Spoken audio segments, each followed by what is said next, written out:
folks, and welcome back to Manatap. Today we are going to be unboxing and reviewing Kill Team Mordelai, the Deathwatch Starter Set for Kill Team. This was released in Wave 3 along with the Drakari Starter Set and the Deathworld Jungle Kill Zone.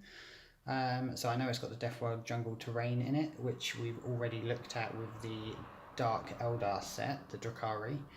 I don't know whether this is going to be better quality than that one because I believe it is different pieces, but let's get the box open and then we will see, so bear with me.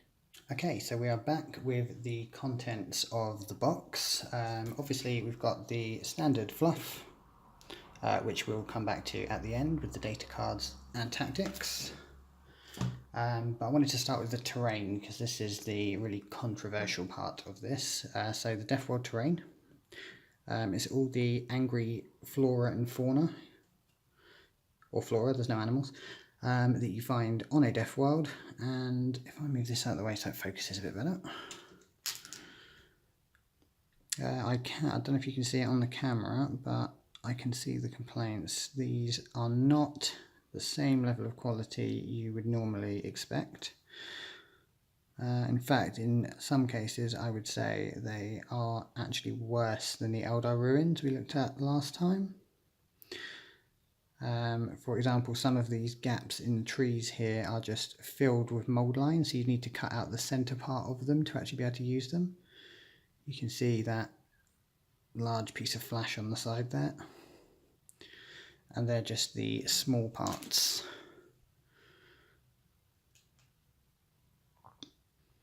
But it's all pretty basic looking stuff, but it's very, very thick mold lines on it. So they came on sprues. Then you get about 2 bags as well, which contain more angry flowers.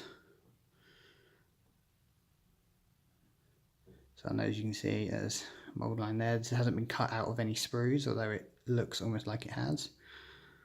Thick mold line running around that, and you've got some quite sharp actually bits there, all of which that would need cutting off before you painted and did anything with these. That is exceptionally bad on some of them.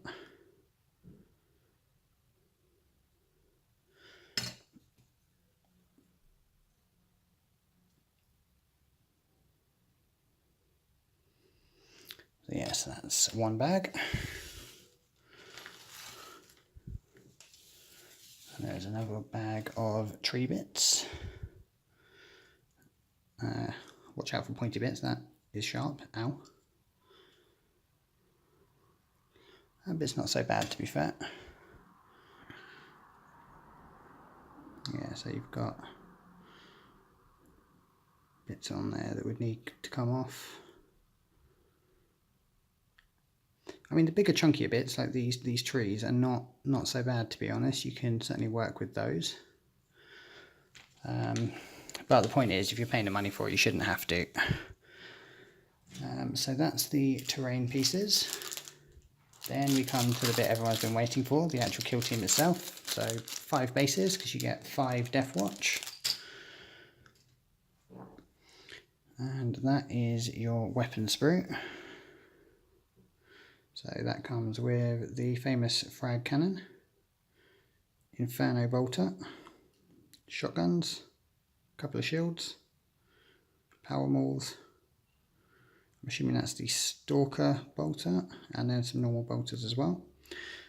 You've got some Deathwatch shoulders and some chapter specific ones to mark out the certain chapters as well.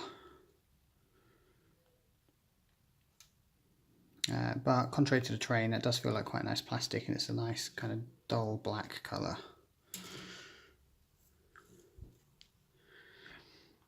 So then we've got that, which is the bodies and legs, or bodies and some of the legs. So you've got the cape for, I assume, the Watch Sergeant, your backpacks, back parts of the bodies and front parts of the bodies. You've got your thunder hammers there for your veterans, a couple of power swords. One thing that is interesting about this, playing 40k as well, I know combi weapons can be a nightmare to get hold of, and this does come with combi weapons on the sprue. So if you don't use those for Kill Team, they will always have good resale value and or be useful to keep in a bits box until then. So we'll be right back with the fluff and we'll have a quick read through the tactics. Okay, so we're back with the fluff. That's the standard stuff. So a book about the Kill Team,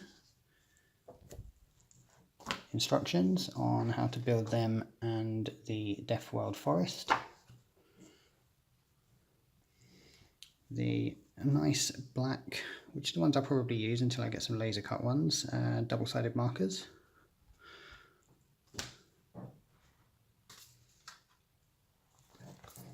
We've got 2 missions, so we've got the Cull. So that's an interesting one because you have attackers and defenders, but the defenders can have a 150 point army instead of 100 and keep 50 in reserve, which they then drop in as models die. So that's a more unique mission than we're used to. So that's narrative play with center deployment. And then we've got Strike at the Heart, which is a standard kill each other battle for match play, with the added objective of holding a home objective and taking an enemy objective. So I will just grab the data cards. Okay, so you get 5 data cards with it as it makes up 5 models. It's about 79 points worth of Deathwatch if you follow up the data cards.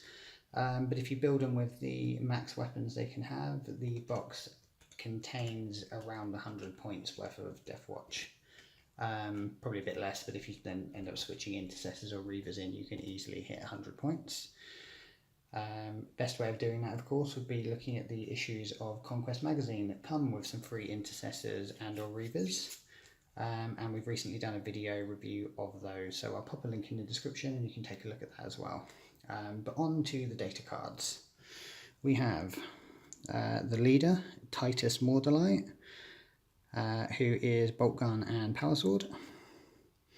We have Vicus Ordaris, who has a stalker pattern bolt gun and is our sniper.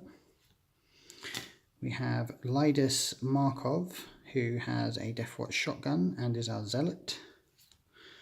We have Raylin Custovar, who I feel like is probably a Dark Angel, but he has a bolt gun and a power sword and is our combat specialist. Then we have Ordist Cavane, who has a shotgun and no specialism. He's our pleb.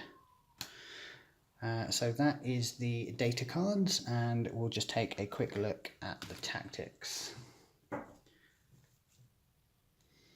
Okay, I did lie earlier. We've got the 4 standard tactics from the core rulebook and then 7 exclusive ones to the box set. So we'll start with the 4 core ones.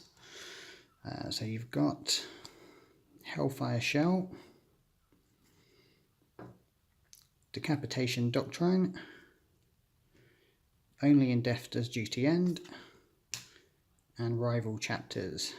So they are the 4 core ones. Then on to the exclusive ones. We've got Priority Execution, Death to the Alien, Tactical Disengagement, Unrelenting, My Armour is Contempt, The Beheading, and the environmental one, which is Trust in Your Armour, which is linked to the Venom Gorse. So that is it for the tactics. One thing I did want to point out, which shows the imbalance of some of these things, is Hellfire Shell is identical to Hellfire Shell, which the Adeptus Astartes have, except it costs 2 points for them and only 1 point for the Deathwatch, so sad times. So that covers everything we got in this video, so I hope that was helpful. If it was, like and subscribe and you'll see when more videos come up. We'll be doing some unboxing when Phase 4 comes out. We've got a battle report coming up shortly, and we're doing reviews of Conquest magazines as the issues become available. So thanks for watching.